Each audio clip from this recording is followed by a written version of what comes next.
Olá pessoal, já a gente vai começar aqui o nosso episódio do podcast sobre lipedema, mas antes eu queria dar um recado para vocês. A gente sabe que a prova de título foi adiantada aí em 2 meses, né? E se você ainda nem começou a se preparar, calma que a gente vai te ajudar. Se você quiser fazer parte aqui do VASC Team, a gente vai ter uma condição especial esta semana. Eu vou deixar aqui na descrição do vídeo um link para que vocês possam entrar em contato com a gente, mas corre lá porque vai ser só essa semana. Te espero lá, hein?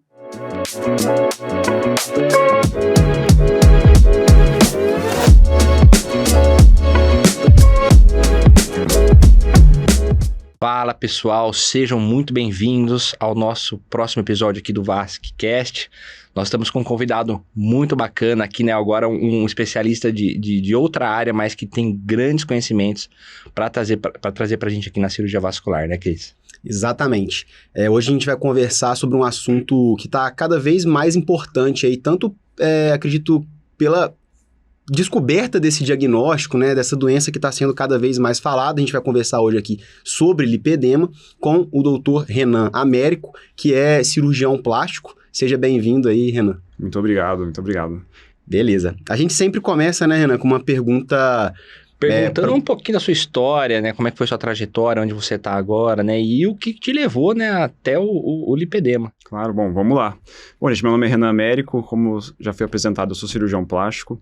Eu sou original do Paraná, eu fiz minha formação na Faculdade de Medicina da Universidade Estadual de Londrina.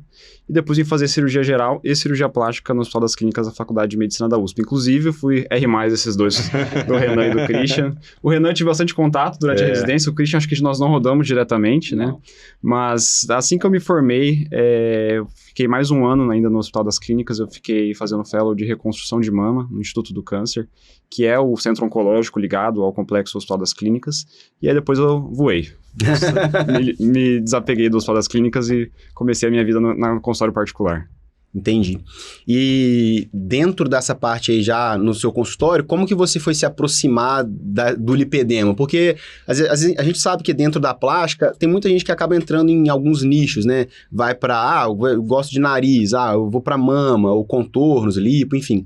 Como que você foi se interessar por essa área aí do lipedema? É uma história interessante, né? Porque, como eu falei, a minha especialização dentro da cirurgia plástica era mama, inicialmente, né? Eu terminei a formação, entrei no fellowship de reconstrução de mama, e é uma área que me interessa muito, até hoje interessa, mas ao mesmo tempo que isso estava acontecendo, que eu estava me formando, eu fui convidado pelo Dr. Fábio Kamamoto, que inclusive é o diretor do Instituto Lipedema Brasil.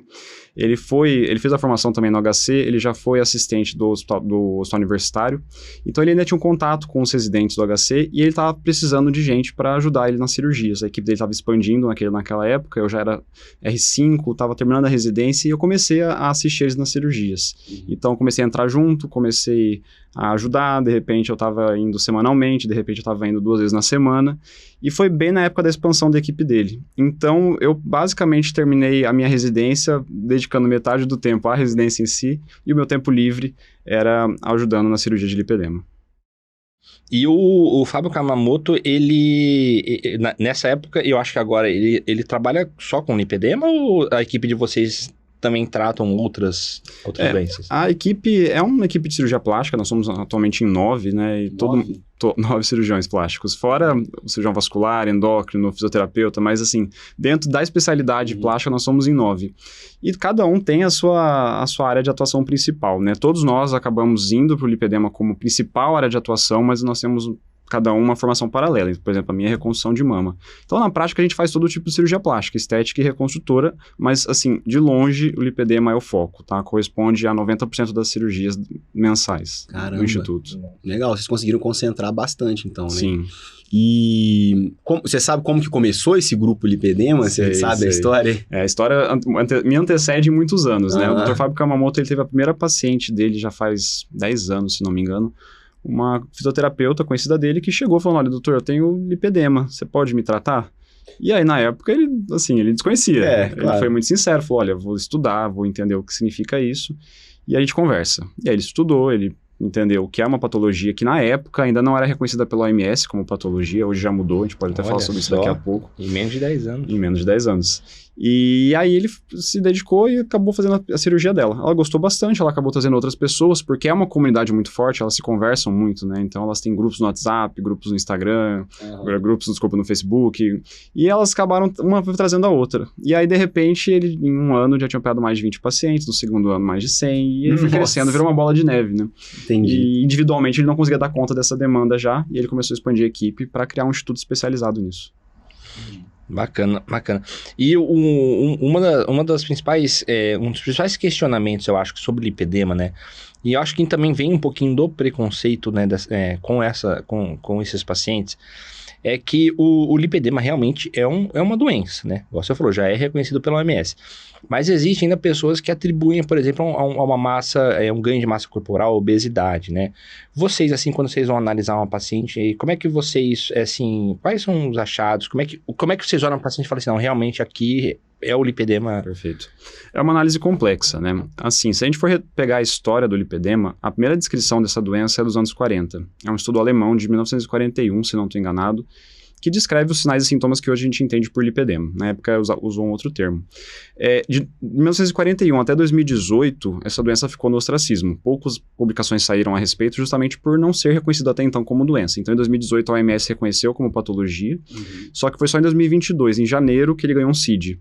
Né? Acabou de ganhar. Acabou de ganhar, exatamente. Aqui a gente está muito acostumado a usar o CID-10, né? Mas o lipedema entrou no CID-11. Então, o código dele é EF02.2. O CID-10 usava só uma letra e 3 números, né? Agora o CID-11 usa 2 letras e 3 números. Tá. Então, agora é uma patologia reconhecida, certo? Quando a gente avalia os sinais e sintomas de lipedema, a princípio pode parecer difícil diferenciar de obesidade, mas na verdade é bem fácil, tá? O que acontece? A obesidade, ela está caracterizada por uma hipertrofia dos adipócitos, das células de gordura, de forma homogênea do corpo todo. Então, a gente está habituado a ver uma pessoa obesa que tem uma distribuição homogênea de gordura no tronco e nos membros. O lipedema tem uma discrepância muito grande, né? É uma doença que caracteristicamente só envolve os membros, quase sempre os membros inferiores e em alguns pacientes os membros superiores também. Então, é perfeitamente possível um paciente ser magro no tronco e ter uma desproporção, uma hipertrofia dos membros. Esse diagnóstico se torna fácil. A dificuldade realmente é quando coexiste, né, o lipedema com a obesidade. Afinal de contas, elas podem existir de forma independente, só que a obesidade é um agravante do lipedema. Aí, nesse caso, a gente começa a procurar alguns sinais e sintomas que vão além do simples aumento do membro. Então, vamos lembrar que os principais sintomas são dores, a sensação de peso, fragilidade capilar, então uma facilidade ao desenvolvimento de equimoses até espontaneamente, algumas alterações que vão no contexto da dor neuropática, parestesias, formigamentos diferentes, e finalmente o aspecto da gordura, que é um aspecto mais fibrosado, mais nodular, e às vezes esses nódulos são visíveis. Tá, entendi. E tem algum, assim, pelo que você falou aí, tudo da parte clínica, da avaliação clínica. Teria algum exame complementar que auxilia nessa diferenciação? Ou é mais, assim, acredito que o principal seja clínico, o diagnóstico é clínico, mas para complementar aí, tem algum exame que possa auxiliar? Com certeza. Sim, o diagnóstico é clínico, é difícil a gente precisar de um exame para o diagnóstico, mas de qualquer maneira, a gente tem o hábito de fazer os exames complementares, principalmente para excluir diagnósticos diferenciais.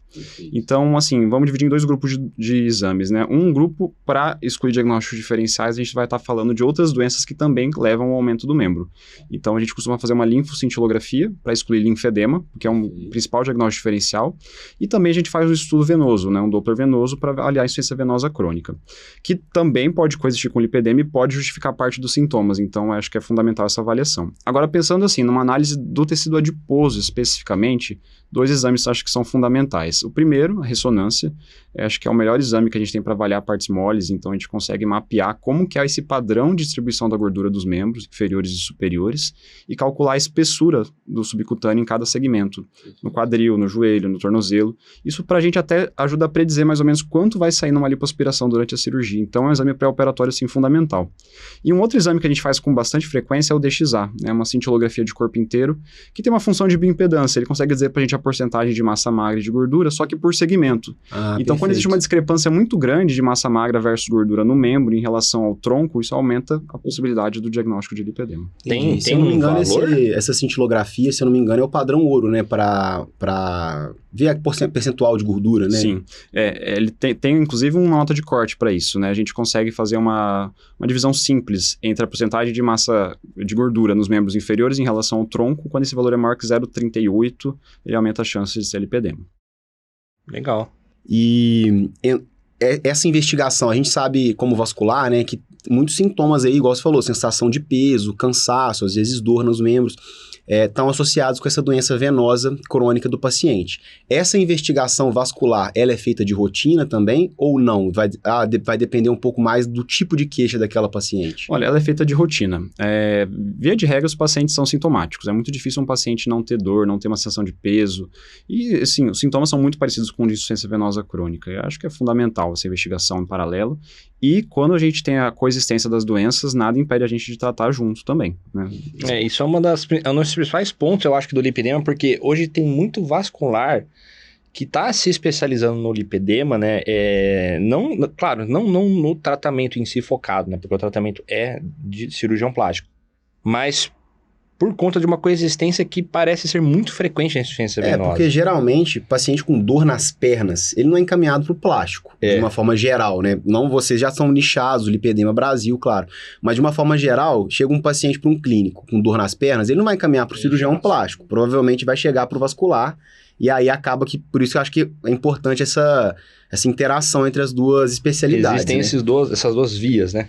E aproveitando, falando sobre isso, a gente falou, né, cirurgião vascular e cirurgião plástico. Mas existe um tratamento clínico para o lipedema, né? Não é tudo cirurgia, né? Como que seria essa abordagem clínica do paciente com lipedema? O que acontece, acho que é fundamental a gente entender que dificilmente, igual você falou, um paciente que tem lipedema vai diretamente para um cirurgião plástico. Porque queixas de membros inferiores quase sempre tem um vascular como porta de entrada. Sim, com certeza. Então eu considero fundamental o vascular estar bem estudado a respeito desse assunto lipedema, porque vai ser sempre o primeiro contato do paciente. E, via de regra, quem faz o tratamento conservador, o tratamento clínico do lipedema, é o cirurgião vascular. Não necessariamente de forma isolada. Geralmente é uma equipe multidisciplinar, mas acaba sendo encabeçado pelo cirurgião vascular. Então, não é muito a minha área, o tratamento conservador, embora eu entenda bastante do assunto, porque meus pacientes costumam fazer as duas coisas, né? O tratamento conservador e o tratamento cirúrgico combinado, dando os melhores resultados. Mas o tratamento conservador a gente pode resumir num tripé, tá? São 3 pilares fundamentais de dieta, exercício físico e terapias compressivas. Em termos de dieta, claro, sempre acompanhado por um nutricionista, porque só eles, de fato, prescrevem a dieta, mas a gente está falando do que a gente chama de dieta anti-inflamatória, né? Ou seja, uma dieta com tirando os alimentos que mais causam inflamação nos pacientes que têm doenças inflamatórias crônicas, por exemplo, o lipedema. Não é uma dieta padrão para todos os pacientes, depende muito da sensibilidade individual, mas via de regra tem 3 grandes vilões que são implicados, né? Glúten e derivados, laticínios e derivados e os açúcares industrializados, né? A sacarose. E nós temos uma formação muito alopática, né? A gente tem uma formação muito, assim, pautada em medicina baseada em evidência e tem que ser dessa maneira mesmo. Mas quando eu ouvi isso pela primeira vez, me bateu, assim, um certo receio. Eu falava, mas parece um pouco de picaretagem isso, né? Será que funciona mesmo? E a minha experiência pessoal é que funciona, assim, pelo menos do ponto de vista sintomatológico, os pacientes de fato melhoram os sintomas inflamatórios, dor, peso, inclusive a fragilidade capilar, né, as equimoses costumam melhorar. E uma coisa que para mim é muito importante que o tratamento conservador melhora é o aspecto da pele, o aspecto de celulite, né? Isso é difícil uma cirurgia de fato resolver o problema da celulite, mas o tratamento conservador vai muito bem nesse aspecto. A melhora da inflamação da gordura tem como repercussão visível a melhora da inflamação da pele. Afinal de contas, a celulite é uma inflamação por contiguidade, né, entre o subcutâneo e a pele. Bom, exercício físico, eu acho que o segundo pilar fundamental, não tem muita dúvida disso. Existe não vou dizer que é um mito, mas existe um medo dos pacientes que têm lipedema em fazer exercícios de alto impacto, né? Existe essa questão de que talvez eles não pudessem fazer exercícios de alto impacto, apenas exercícios dentro da água. E não é necessariamente verdade. Principalmente quando a gente está falando de lipedemas mais iniciais, né, graus 1 e graus 2, eles podem e devem fazer qualquer tipo de atividade, inclusive musculação, né? O ganho de massa muscular ajuda muito no tratamento da flacidez. Mas é verdade que os graus mais avançados, né, 3 e 4, eles começam a ter uma tolerância muito baixa para atividade física. Pela dor, né? Pela dor, pelo peso. É como se você estivesse andando com um peso de 10 quilos em cada perna, em alguns casos. Então, realmente, exercícios de baixo impacto ajudam. E terapias compressivas, né? Porque, afinal de contas, o tamanho do membro, ele vai depender não só da quantidade de gordura doente, mas também a quantidade de líquido. E o líquido pode ser às custas de retenção por insuficiência venosa crônica ou distúrbios linfáticos, né? Então, é aí que vocês entram. Entendi. Tipo, vamos supor, uma fisioterapia ou uma drenagem em traças linfáticas, assim, né? Particularmente, eu já tive algumas pacientes que, inclusive, já chegaram, já discutiram esse assunto com o fisioterapeuta, o fisioterapeuta indicou, e foi feito, e assim, elas realmente referiram que melhoraram com esse tipo de procedimento. Né? Não foi indicado, mas eu obtive essa informação mais de uma vez. No tratamento conservador, assim, vocês acabam indicando ou acabam individualizando também? Sim. O tratamento fisioterápico, ele entra nesse grupo da terapia compressiva, né? Drenagem ajuda realmente, tanto no alívio dos sintomas, quanto no volume como um todo. Mas claro que acaba sendo uma questão temporária, né? Se ela não faz de rotina, a tendência é retenção de líquido de novo. Mas faz parte do tratamento. Tá. E o tratamento, você fez tudo isso daí, não melhorou. Quando que você vai indicar o cirúrgico? É quando não melhora ou se já chega num grau mais avançado, você já vai pensar mais, assim, fazer aquele preparo, claro, mas aí dependendo do grau você já sabe que vai precisar de cirurgia. Como que funciona? O que acontece? Existem 2 grupos de pacientes, né? Tem aquelas que têm um lipedema muito inicial, grau 1, grau 2, que até tem sintomas, mas às vezes para elas é um sintoma muito leve, elas já aprenderam a conviver com aquele peso, elas, sendo muito sinceras, elas não se incomodam com os sintomas, elas se incomodam com a aparência estética. Esse é um grupo. O outro grupo é da pacientes que tem uma doença funcionalmente mais grave, que já tem um lipedema mais avançado, que tem uma dor incapacitante. Para o primeiro grupo de pacientes, em que a queixa é puramente estética, digamos, acho que a cirurgia é bem indicada, porque afinal de contas a gente está falando de uma queixa estética e é o que a gente mais faz dentro da cirurgia plástica estética. Não tem muito o que discutir. Exatamente, ali só a cirurgia vai resolver ela. Agora, o segundo grupo das pacientes que tem um distúrbio funcional, eu acho que nesses casos é fundamental fazer uma terapia combinada, né? Inicialmente terapia conservadora, para melhora dos sintomas, desinflamação e, de certa forma, uma ponte até algum momento que a gente vai fazer o tratamento cirúrgico. Agora, sim, toda paciente vai precisar do tratamento cirúrgico? Não necessariamente. Um bom grupo, dentro desse grupo, um bom número de pacientes vai responder super bem ao tratamento conservador, vai conseguir melhorar os sintomas, perder algumas medidas de membros inferiores e, às vezes, para aquela paciente, isso já se adequa na realidade dela, ela não precisa de um resultado melhor do que esse. Ótimo, a gente interrompe e faz uma manutenção com o tratamento conservador. Agora, a paciente melhorou e ela ainda quer realmente melhorar o aspecto estético e melhorar ainda mais os sintomas, tirando essa gordura em excesso, a gente prossegue com o tratamento cirúrgico. E como é que é feita assim, a gente sabe que, né, quando a gente tem a associação, né, da doença venosa com o lipedema, né, a gente trata a doença venosa e vem a equipe de cirurgia plástica tratar o lipedema. Mas para a gente, eu acho que muitos que estão ouvindo também, é um pouco obscuro, abstrato, porque assim, a gente entende que é uma, entre aspas, lipoaspiração, mas como é que é feito realmente esse tipo de cirurgia? Perfeito. Bom, vamos lá. Realmente é uma cirurgia de 2 etapas, digamos assim. A primeira etapa é o tratamento da gordura em excesso e a segunda etapa é o tratamento da pele, que está recobrindo a gordura. Então, o tratamento do conteúdo e do continente. Se a gente trata só o conteúdo, só a gordura, o resultado vai ser uma flacidez imediata, né? Não adianta a gente esvaziar um saco que ele vai ficar flácido, né? Então, é sempre uma cirurgia combinada da gordura e da pele. Então, o primeiro passo é tratar a gordura, que tem que ser sempre a prioridade, porque a doença está ali. Tem que ser removida essa gordura em excesso, mesmo que resulte em flacidez, porque se a gente não remove, a tendência da gordura é continuar num processo de hiperplasia indefinido. Então, a gente vai fazer realmente uma lipoaspiração. É uma lipoaspiração que, em termos de tecnologia, não difere tanto de uma lipoestética, por exemplo. Então, a gente usa cânulas de lipoaspiração, que estão ligados a uma máquina lipossuctora que vai fazer a aspiração. Eu acho que a diferença é muito técnica, né? Porque quando a gente faz uma lipoaspiração de tronco, abdômen, costas, a gente está falando de uma estrutura que é praticamente bidimensional, uma estrutura plana. Então, e a gente treina muito isso durante a residência, né? É a lipoaspiração tradicional. Quando a gente joga essa realidade para o membro, que é uma estrutura cilíndrica, tridimensional, ela começa a ficar um pouco mais complexa, né? Então, tem algumas coisas que a gente tem que tomar cuidado. Não estou falando só de estruturas profundas, vasculares, mas estou falando também de superfície, né? Porque você fazer uma lipoaspiração um pouquinho errada num membro já gera uma irregularidade muito séria que é muito visível. Então, o treinamento técnico é diferente. Por isso, fazer uma lipoescultura do membro, né, devolver os contornos normais de uma perna e de um braço é bem diferente de fazer uma lipoaspiração de tronco. Agora, depois que a gente remove esse excesso de gordura, vem a parte da pele. A pele vai sobrar. Então, a gente tem que pensar qual é o grau de flacidez que a gente está encarando aqui. Se for uma flacidez leve a moderada, hoje a gente tem disponibilidade de várias tecnologias que aumentam a produção de colágeno e promovem uma retração de pele. Então, raramente a gente faz uma lipoaspiração isolada. É sempre uma lipoaspiração associada a alguma tecnologia. No mercado a gente tem 3, né? O laser de diodo, o body tight, que é uma radiofrequência, e o Renuvion, que é um plasma aquecido. Os 3 têm o mesmo objetivo, esquentar a pele, produzir colágeno e promover uma retração. Isso serve para uma flacidez leve a moderada. Agora, a flacidez mais acentuada, geralmente pacientes que tinham lipedemas muito graves, com um volume de gordura muito acentuado, não vai ser suficiente. Vai ter que fazer uma remoção do excesso de pele, que são as cirurgias de dermolipectomia, né? Que a gente pode chamar de lifting de coxa, cruroplastia, ou lifting de braço, braquioplastia. Entendi. E geralmente vocês fazem no mesmo tempo da cirurgia vascular quando tem essa associação da doença venosa ou a cirurgia é feita em 2 tempos? Qual que é a regra? Não tem uma regra, mas quase sempre a gente faz em combinação, né? A vascular trata primeiro a parte de insuficiência venosa, que geralmente é um procedimento mais rápido, menos agressivo, e a gente entra na sequência para fazer o lipedema. Quanto tempo dura uma cirurgia da parte de vocês? Olha, quando é uma lipoaspiração com tecnologia, então que não vai ter remoção de pele, é uma cirurgia de 3 a 4 horas, né?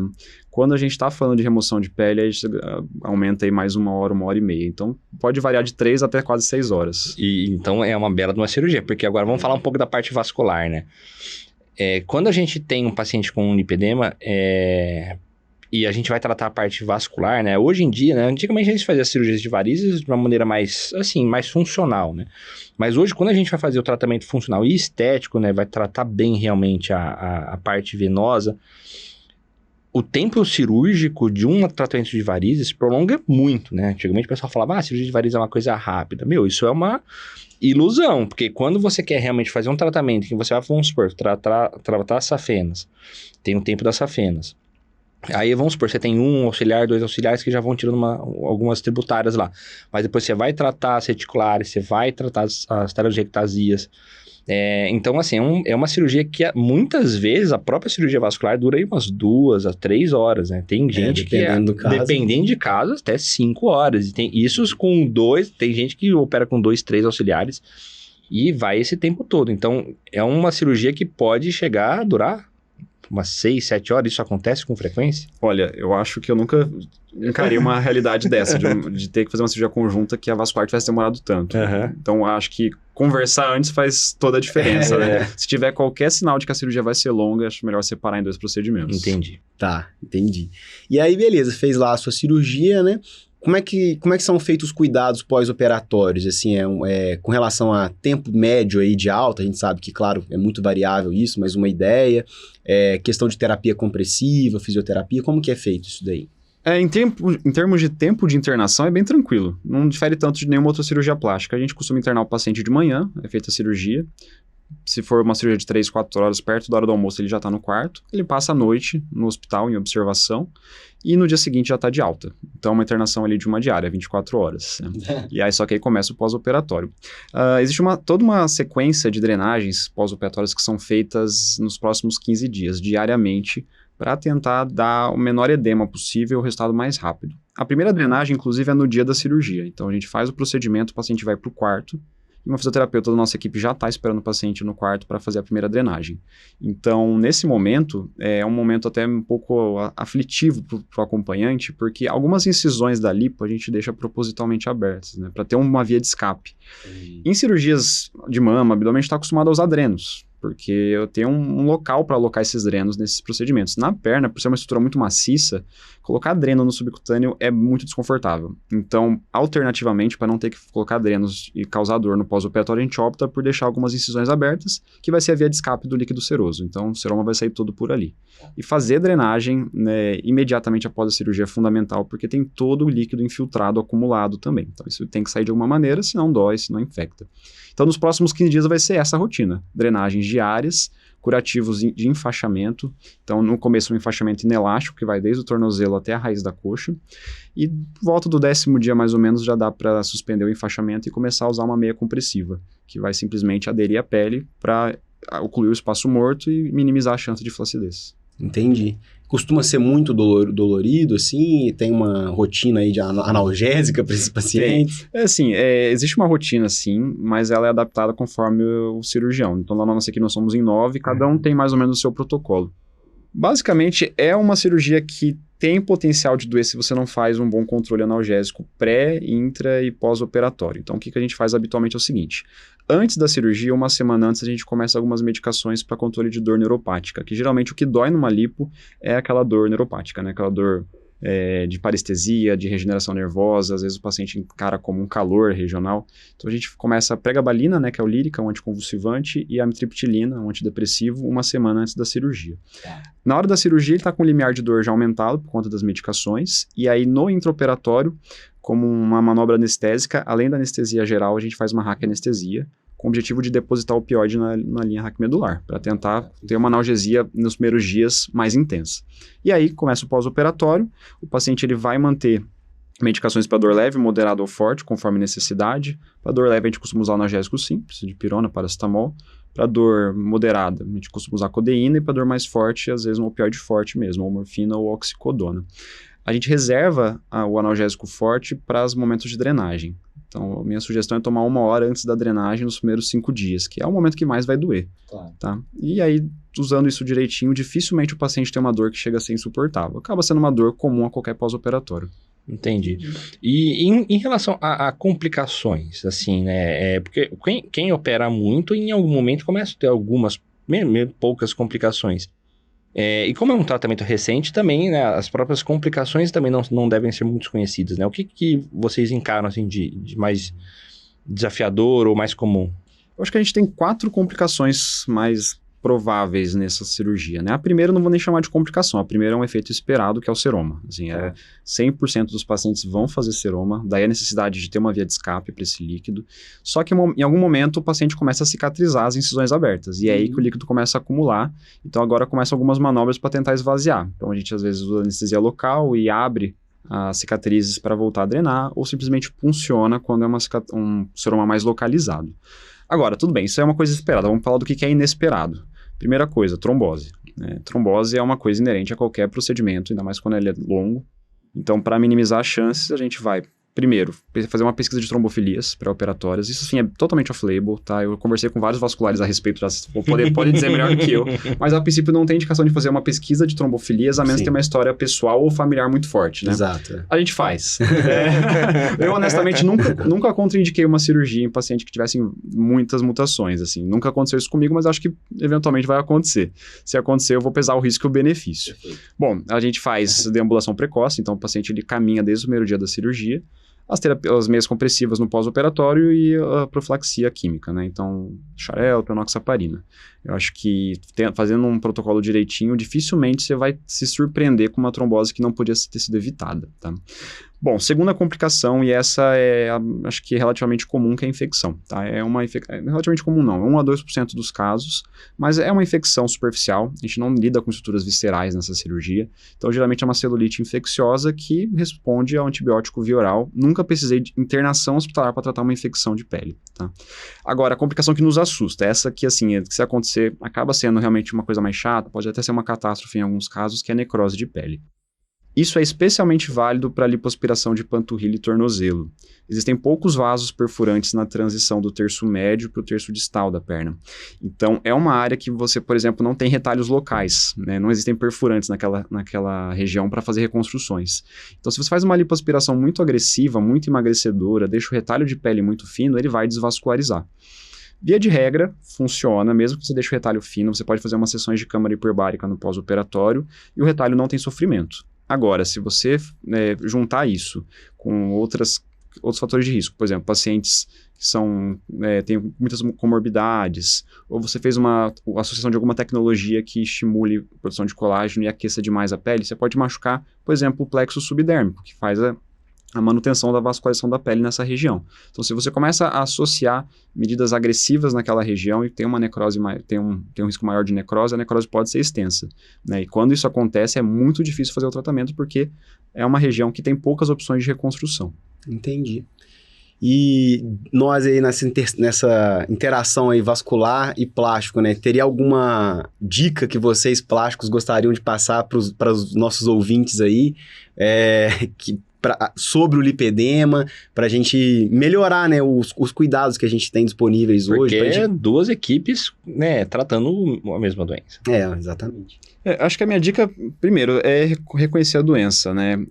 Primeira coisa, acho que perdeu o preconceito, acho que não tem mais... Acho que tem isso também. Não tem mais motivo da gente fingir que o lipedema não existe, dizer que é sobrepeso, que é biotipo, não. Tem CID, acho que se a gente estiver negando a doença, a gente está dando um murro em ponta de faca, né? Porque, afinal de contas, todas as sociedades internacionais já reconheceram a doença, ok.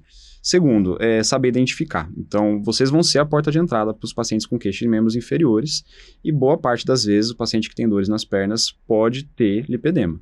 Então, saber diagnosticar a doença acho que é o segundo passo e, finalmente, iniciar o tratamento conservador.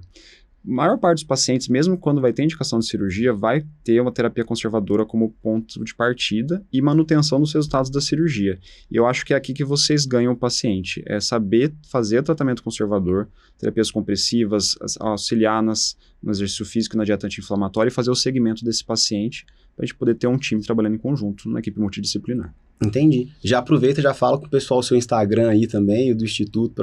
Perfeito. Bom, meu Instagram é @doutor.renanamérico e do Instituto é Instituto Lipedema Brasil. Isso aí já aproveita e deixa o like também no vídeo pra gente, né? E, Renan, eu queria agradecer demais a sua presença aqui. Achei a conversa muito enriquecedora.